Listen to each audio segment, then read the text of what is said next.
Good evening, my name is Sylvia Delgado and I'm doing video forum number 2 on ethical violations and board disciplines.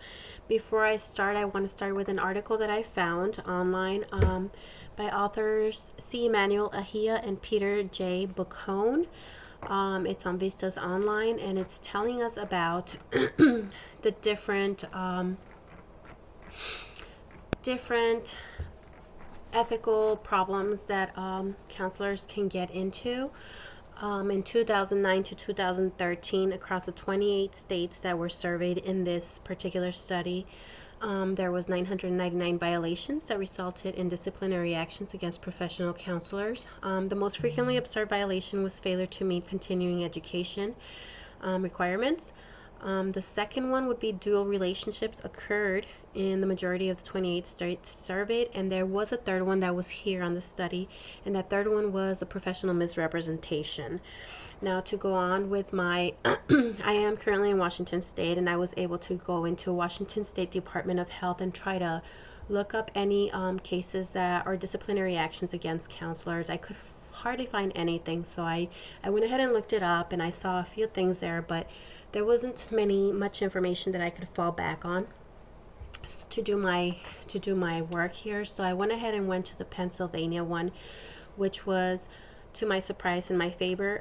There was a lot of cases on counselors, and I was able to review them all. This is the Pennsylvania Board of Social Workers, Marriage and Family Therapists, and Professional Counselors. The way they have them divided on this dospa.gov, the way they had them divided was by months and year. So I was able to pick a month and a year, one of the most recent, and I was able to see find a case on many of the cases here had to do with client confidentiality, or the documentation and records were incorrectly done, failing to respect the dignity and promote the welfare of the client, maintaining legible records necessary. There was some where there was non-professional relationship with former clients. There was others where there was moral turpitude. I believe there was a few on those, moral turpitude. And one that really caught my eye was a counselor tried to impersonate a client during a telephone conversation to obtain authorization for services. That really surprised me. The one that I will be talking about is on James Robert Brady in Blair County. Permanently voluntarily surrendered his license because he committed unprofessional conduct by engaging in sexual intimacies with his client during the counseling relationship, and violated professional conduct adopted by the board by deviating from the American Counseling Association Ethics Code, by failing to respect the dignity and promote the welfare of his client, by failing to maintain legible records necessary for rendering professional services, and failing to include sufficient and timely documentation and client records to facilitate the delivery and continuity of needed services, and by engaging in prohibited sexual or romantic counselor-client interactions. So clearly we see here that the ACA Code of Ethics were violated. Some of them had to do with the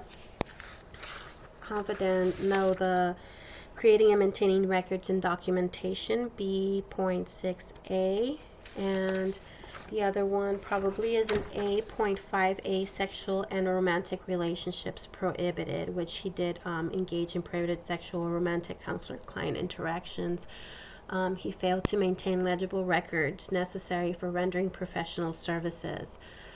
So he permanently voluntarily surrendered his license, and that's why I wanted to talk about this one, because most of the other ones they had their license suspended for a couple of years, 1 to 3 years, and this counselor here, he just permanently voluntarily surrendered his license. A question, what is a question that brings to mind for you is well, because there's so many cases I thought there would be more cases in the education, the credits in education, but I guess there is a lot of them having to do with romantic and dual relationships and the confidentiality of records. I believe that's something that we have to look at a lot closer.